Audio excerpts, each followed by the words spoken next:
Hi, it's Therese and I'm here with another Build a Flower release for Altenew, and this is the Build a Flower Daffodil and it's for November 2018, and there is a giveaway attached to this post, but I'll tell you more about that later on.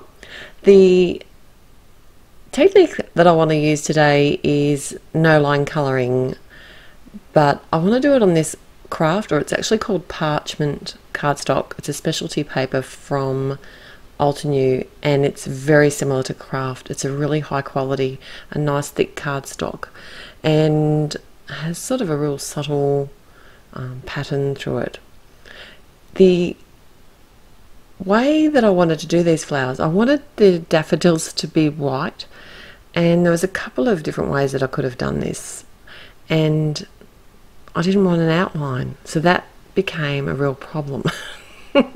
If I had it done on a white cardstock, it would have been easy because I could have just sort of used the outline stamp and then built it up from there. But this is almost like doing that black magic technique, you know, where you stamp white onto a dark cardstock or onto black cardstock, and you use a pigment white ink, and then you can add your colour after that. So this is kind of in that style, but it's on Kraft, so it's kind of a little bit easier in some ways because the cardstock isn't as dark, so I don't have to add as much colour. Right, so the white ink is a pigment ink, like I said, so I will have to make sure that this is well and truly dry before I start adding my colours, and you can do that either by letting it air dry or by hitting it with the heat tool. Now, I do want to add some Altenew inks to sort of start off the colour. Because this is a layering stamp, what I had to do was kind of work out, I only want to add the final, or the most shadow layer, like the one that has the least ink on it. I want to add that, and that's just going to really help me work out where the flower is in among the white ink.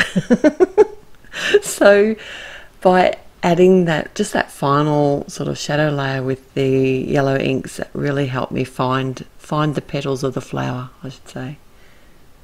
In between stamping with the coloured ink, because this is a dye ink that I'm adding onto the dried pigment ink, I am actually rubbing my photopolymer stamp off to the side on just some white scrap paper. I don't want to add the pigment ink accidentally to my dye ink pad. So I will list all the colours that I use over at my blog. I didn't bother stamping the centre portion of the image. I could have used the white ink and stamped that as well, but I wanted it to be a bit darker, so I actually used the parchment cardstock to help me there, and by stamping the coloured ink onto the parchment cardstock, it actually gave me a darker colour, and I can still add my depth later with my pencils, which is what I'm going to do. So the leaves I did very similarly, and I used two different of the tropical greens. It was the bamboo and the parrot. I actually did come in and add the outline layer to the leaves. I just thought it would help with my colouring later. I did create a couple of really simple masks using the coordinating dies that come with the Build a Flower set. How simple. It meant that I didn't have to cut them out. Well, I did in the die cutting machine, but not by hand. Okay, so I do have the packaging off to the side so that I can see exactly where the petals are within the flower, because the citrus burst that I did the shadow layer with is quite light. So the pencils that I used today were some Prismacolor pencils. I'll list all the colours again at my blog, and that'll be in the description below. And you'll see here there's a portion that didn't actually stamp out particularly well, but that's easy. I just come in with my white pencil and I can colour that in. And any sort of overlap stamping that I'm not happy with, I can easily just add some white Prismacolor pencil to that as well. It's very forgiving. It did take me a little while to do all the colouring on here, so I'm only just going to share some of the colouring with you today, one of each of the flowers and some of the leaves. But you kind of get the gist. I really just turned the music up and relaxed and did some colouring. I found it easier to start with the shadows, and I did use my brown. I had a scrap piece of paper when I did my initial stamping on the white on the parchment.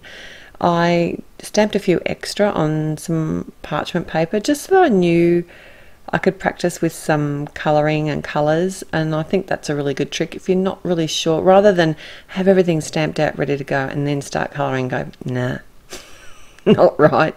I had a few practice runs of the flower, and I did try some grey for the shadow, and I think it would have been nice had I used a warm grey, but what I decided to do in the end was actually come in with brown instead, and I think that looks really pretty.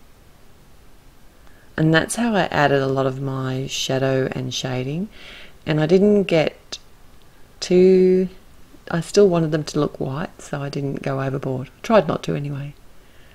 The centre of the flower I did re-stamp again, but I did the rock and roll sort of technique and using the mocha dye ink for that, so I didn't actually stamp it solidly. I wanted it to look a little bit almost more like a shadow. So the greens, I did like the way that the leaves turned out. I don't always, you've got to sort of look at the leaf where you want to put the shading, and I used a couple of different darker greens and then one that's called lime peel, which was actually very similar to the colour that they'd been stamped, so that just helped me to blend the colour, as opposed, because it was the same colour as the ink underneath, it helped me blend the colours out, because I didn't use any Gamsol or anything like that. I just used the pencils, and I didn't want it to look perfect. I wanted it to be a little bit sort of a washy look. I don't know, so they're not too realistic, but that was the look I was going for. I just wanted the whole panel to be almost covered with these daffodils. And as usual, these Build a Flower sets are just so beautiful to work with. So the giveaway is over at my blog. I'll put the link in the description below. There's also a blog hop, so lots more inspiration and lots more giveaways at all the other blogs as well. So I'll link all those blogs at my blog. So if you head there, you can find out who else is on the hop and who else is got giveaways, and you'll have more chances to win.